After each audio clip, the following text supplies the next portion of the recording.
लेकिन इशारा माननीय गेट्स साहब का है और गेट्स साहब का चला।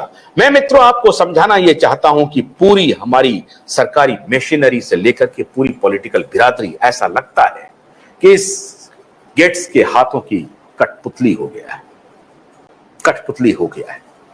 और ये जो इंटरनेशनल ग्लोबलिस्ट हैं वो देशों को, भारत ही नहीं अलग अलग देशों को अपने कब्जे में करता जा रहा है।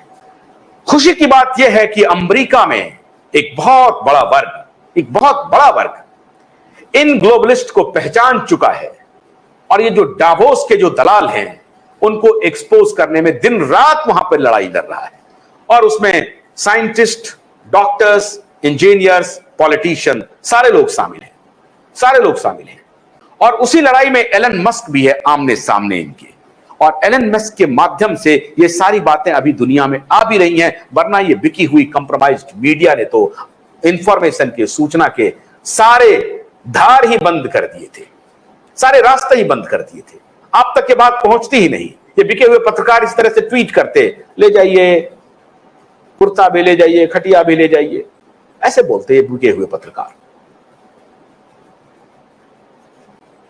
नोटबंदी के पीछे का राज बेटर देन हेल्थ अलायंस है और बेटर देन हेल्थ अलायंस को लीड करने वाला गेट्स है। गेट्स का रिश्ता टीके से क्या रहा है आपको मालूम होगा। गेट्स का रिश्ता सीरम से क्या रहा है आपको मालूम होगा। गेट्स का रिश्ता कोवैक्स से क्या रहा है आपको मालूम होगा। और गेट्स का रिश्ता डिजिटल लेन देन से क्या है यह भी आपको मालूम चल गया। इसीलिए गेट्स का रिश्ता सीधा 2000 के नोट से जाकर के बन जाता है। 2000 के नोट के पीछे का किंग पिन यही बेटर देन हेल्थ अलायंस है और हमारे कुछ बिके हुए ब्यूरोक्रेट्स हैं, बिके हुए लीडर्स हैं, अपोजिशन, सरकार, सबके सब इसमें शामिल है, सबके सब इसमें शामिल है। यह है राज की बात। इसीलिए इन राजदार को पकड़िए, जानिए, समझिए। डिजिटाइजेशन बुरी बात है नहीं, बुरा यह है कि आपको गुमराह किया जा रहा है, आपको धोखा दिया जा रहा है। तकनीक का इस्तेमाल बुरी बात कैसे हो सकती है? तकनीक का इस्तेमाल होना चाहिए, लेकिन प्रोपोर्शनेटली होना चाहिए।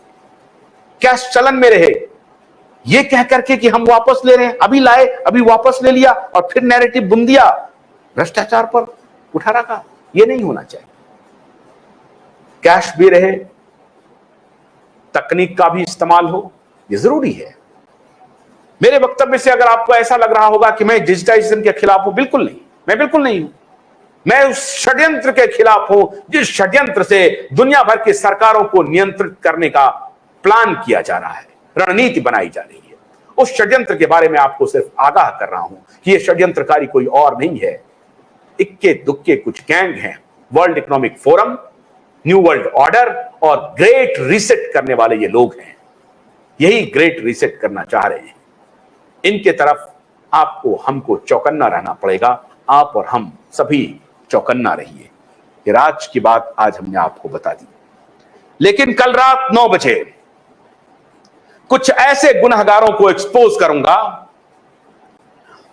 जो आपके सामने ये कहते हैं कि फैक्ट ये है, कॉन्स्पिरेसी थ्योरिस्ट देखिए किस प्रकार से कॉन्स्पिरेसी बुनते हैं और ये आपको समझाने की कोशिश करते हैं साइकोलॉजिकल, कुछ ब्रेन मैपिंग करके, कुछ L=M करके, कुछ स्क्वायर बता करके, कुछ इधर स्क्वायर कुछ उधर स्क्वायर, वो आपको बताने की कोशिश करते हैं कि देखिए किस प्रकार से कॉन्स्पिरेसी थ्योरिस्ट जो है अपने आप को सच साबित करने में लगा रहता है।